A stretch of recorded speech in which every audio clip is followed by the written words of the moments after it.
DGTV, more specifically, ladies and gentlemen, welcome back to a sunny and special video. It's actually special this time. This isn't a churn. I have brought a car back to my channel that many of you will know about and many of you have been looking forward to. I've teased this, and this is a car I actually found recently whilst working with Autotrader. I did a 5 top cars for under 30 grand, and I was going through my picks.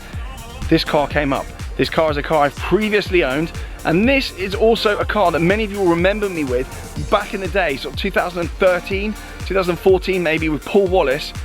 This is the car I was in, but I found it on Autotrader. It's my exact car from all that time ago. And I'm going to go into exactly how it's all come about and why this car is so special to me. But without further ado then, I welcome back proudly onto the channel my BMW E93 M3.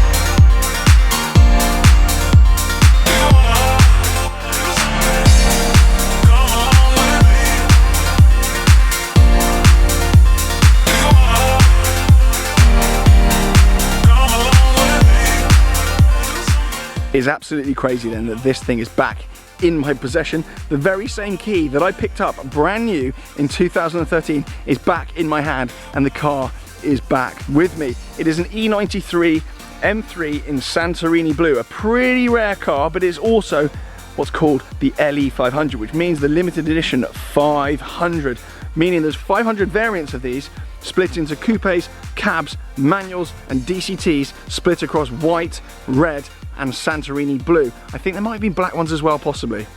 Who knows, you might correct me on that. But they basically split the limited edition 500s across 500 models, split into those different variants. So in terms of Santorini blue convertibles with the new DCT gearbox, there aren't actually that many of these. This is a car I actually spec for new, and I'm going to go into how this car came about originally back in 2013, way before any of you knew me before YouTube, and you sort of glimpses of me on Paul Wallace's channel. So we're going to get in the car and I'm going to have a little rove down memory lane. I'm going to explain exactly what this car is doing back in my garage and back on the channel, because some of you will see this as a bit of a kind of a rogue, sideways, or maybe even backwards move. It's not the newest car, it's not the fastest car, it's not the rarest car, and it's possibly not even a car I would even go for in today's age. It's not the sort of thing that I'd probably go and pick up. However, I'm extraordinarily happy with the car itself, and for me there are so many memories associated with this car that many of you I don't think will actually appreciate what this piece of metal actually means to me. So I'm going to jump in the car and I'm going to go through all things M3. I love it. I just want to show you something actually just before we jump in the car. Whoa, look at that. Whoa. Let's hop in and I'm going to go into what this car basically means to me and why it's ended up back in my garage. So we've got to jump back to 2012 actually, my first proper job. I'd finished law school and then I went into my first, what I would call, proper city desk job. And about 6 months into that, I saw a deal come up on BMW E93 M3s on a lease. So I leased this very car and ordered it back in late 2012, I believe, for about £550 a month. Now, the money I was earning in my new proper job, I couldn't really afford that. I was saving for a house and I really stretched. Some things don't change. I stretched this thing and I thought, it's my first proper job, it's gonna motivate me. I can't afford it now, but I'm gonna make sure I can afford it. Being a bit irresponsible. And so I ordered this car. It was on a mental deal though. They were supposed to be about like £900,000 a month, but this silly lease deal came up and just impulse me was just like, yeah, I'll have it. So I ordered this car up. It arrived brand new. It was my first brand new car handover at a BMW dealership in Heathrow. I remember I pulled a sickie for the afternoon at work and I went down there on the train on my own with a spare change of clothes in my bag. How my boss didn't clock it, I don't know. But anyway, I went down there on my own and did a full brand new car handover. My first one ever on my own. I was completely daunted. It was about 65 grand, this thing new, and I was blown away. I was so daunted by the whole thing. I remember getting in it when I first started it up. I didn't even want to press M mode. I was terrified of the whole thing. I really babied it. I'd let it warm up for like 2-3 minutes every single time. Not that I still don't do that, but I completely babied the thing. So around the same time as all of this, my dad was actually diagnosed with cancer and he was taken into hospital. He actually first saw this car when he was in hospital. I wheeled him down in his wheelchair into the car park. The sun was shining and I said to him, Dad, when you get better, we'll go out for a spin. He loved the car, he was buzzing, he was grinning, and I could see he was just proud. I know it's only a car, but he was excited, and at that point in time there wasn't much good news going around. So I took him down there with my brother. Me and my brother used to go daily to the hospital in this car. Even on the day he died, my brother and I were in this car, and we drove on the wrong side of the road to...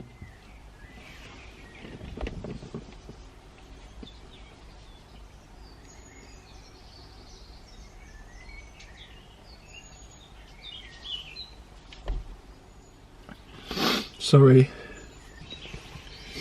We drove on the wrong side of the road, flat out, to get to the hospital. They called us and they said, you need to get here now.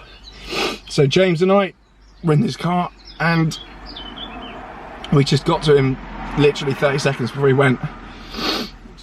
But yeah, cut long story short, this car for me then is not only just a piece of metal, it's not my first car. It's a car that brings back so many memories, some of them quite painful. It's a part of my kind of history. And I know it seems silly, it is just a piece of metal, but to me it's so much more. He just started seeing our business taking off, and this was kind of the first real thing that I spent my money on when I got my first job, and LD&M was taking off. So it's symbolic to me. It was one of the only positive things that actually went on during the time that he was ill, and I kind of made a promise to him that I'd take him out in it, and he never made it out. So I think you can understand probably why this car does mean what it means to me, albeit quite silly. When it came up for sale, I couldn't not buy it back. Why didn't I buy it when it came to the end of the lease? Put simply, I couldn't afford it. It was still 50 odd grand left on it at the end of the lease. I treasured it, I looked after it. At the end of the 2 years, it went off, and I thought, you know, it's gonna go to a BCA car auction, it's gonna go to some idiot, and he's gonna go wrap it around a tree. But because I'd babied it, I looked after it, I kept the miles low, it actually went into the dealer network. And a lady around kind of Portsmouth way bought it, and she's had it ever since. She's kept the miles low, she's kept it standard, all the service stamps are in there, full main dealer history. It's been absolutely looked after perfectly. When it came up when I was working with Autotrader the other day, literally live on the video I saw it pop up, I couldn't not buy it.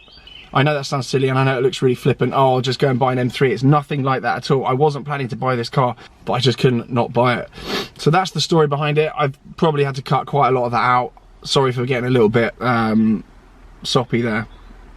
And I don't go into stuff like this off on my channel. I try and keep things as impersonal as possible. I think it's important to know why I bought this car, because otherwise it looks just a bit flippant and a little bit flashy. But this, I was more excited to pick this up than I think I've been excited to collect any car. There are so many memories in this, and I aim to keep this forever, to be honest with you. I don't want to sell it. It's a car that I'm just going to maintain regardless of cost. I don't care. Put 250,000 miles in it, I'm not bothered.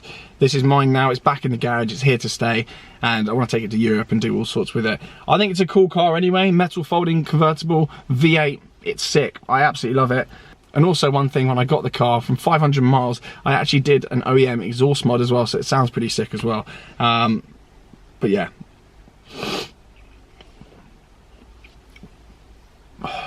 So yeah, that's the story behind my BMW M3 E93. Most of you though will just remember it from Paul Wallace's channel, me putting 8 quid of fuel in it. There's very good reason for that. I genuinely couldn't really afford it. And it was actually surreal the other day when I brought it home to my mum and my brother. They got a little bit kind of upset and emotional as well. Because I remember my mum actually telling me off when I first got it. She said, you stupid boy, you shouldn't be spending your money on that sort of thing. You're an idiot. And my dad kind of echoed it a little bit, but there was a bit of a smirk as well. He wasn't that bothered. He was just quite pleased to see the car. My brother was buzzing to see it as well. I remember at the same time he had an SLK 55 AMG that he decatted as well. So we're on the hunt for that. He can't remember his original plate though, so I don't know how he's going to find that. There can't be that many of them about. I think it was a black 05 plate with probably the noisiest exhaust you've ever heard. So you do have that car. Let me know. So he's been an idiot for years, and so have I. At least we've been consistent. In terms of how much I paid then, I paid about 25k for this. It done 23,000 miles. I did actually finance this one because I didn't see it coming. I didn't want to throw cash into it. I might just settle the finance next week, I don't know. But for now, I financed it just whilst I work out what's going on. The whole corona thing, pandemic, cash flows, various businesses doing different things, adjusting different things. So I just thought, do you know what?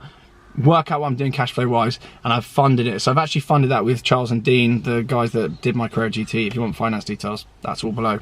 But needless to say, it's a few £100 a month, put a few grand in, and it's nice and easy for the time being. Obviously, if I can allocate the cash, I'm probably just going to settle it. There's no point financing it. I've got this long term, so I may as well just pay it off instantly. Are they going up in value?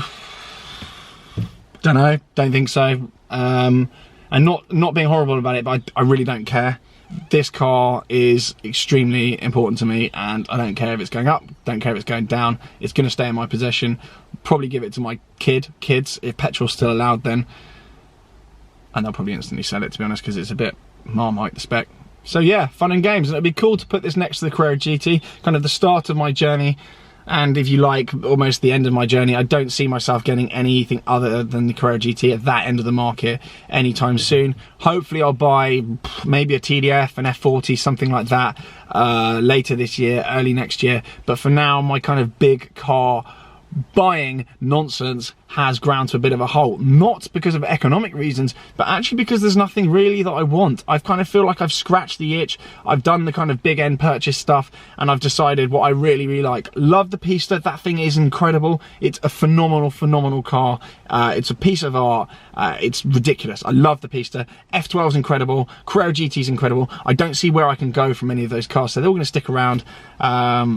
And I'm going to start buying a few more old bits. So the 912, 996, even this, they all fall into the same category for me. Kind of a generation of like cool motoring. I think a lot of the modern stuff, I'm starting to lose a little bit of interest in it. And the rapid churn of new models, even Ferrari doing it. Stuff like this now excites me a little bit more, aside from the fact it means so much to me sentimentally. Anyway, I'm just going to give you a little startup before I disappear then, because I know this is a bit of a talky video, sorry, but I just wanted to get this out there and explain why it's back on the channel, because I know some of you are going to be going, oh, hairdresser's car, blah, blah, blah, but hopefully you've listened to that and you've realised my reasons for this car. It's not going to do big views on YouTube. No one's really going to care about it as much as I do, which is understandable, but being a car channel, it's a car, I'm going to film it, and I wanted to explain why this car is so cool to me. And I think it's still a cool bit of kit. As I say in here, it's got blue stitching. It's got blue stitching all around. There are some nice touches. You've got metal paddles on there. The M-Power stitching. Got the little DCT gear knob then. It's not a 3-button car, so it doesn't have the EDC suspension control there. As you see, I skimped. I was on a lease, so I didn't actually take any options because it put the monthlies up. We've got aircon. We've got some cup holders. We don't have the uprated hi-fi. Nothing really in there. Look at that. It's all rudimental. But it's got that V8 revving up to about 8,000 RPM, which is sick. We've got this horrible piano black stuff, to be honest, that just scratches even by looking at it. And yeah, it's all pretty cool. We do have USB in here, and that actually all works here as well. You'll see that I've driven out to the countryside today. I'm also filming a video at distance with Archie. So it's got the old school key type. You press the start-stop button here. Does need a service in about 3 months, but it's already saying I do for some reason. And you got the M-Power button on the steering wheel here. Chaos. Lovely stuff. For now then, thank you so much for watching. Do subscribe and do stay tuned for more with this car, because I'm going to take it to DMS. I'm going to get it tweaked. I'm going to get a full health check. Then I'm going to spend some money on the car. I'm going to upgrade some bits and make sure everything's tip top and ready to go for another 200,000 miles. Thank you so much for watching. Do subscribe, blah, blah, blah, and I'll see you all very soon. Bye now. She's a roller coaster. Oh, she's so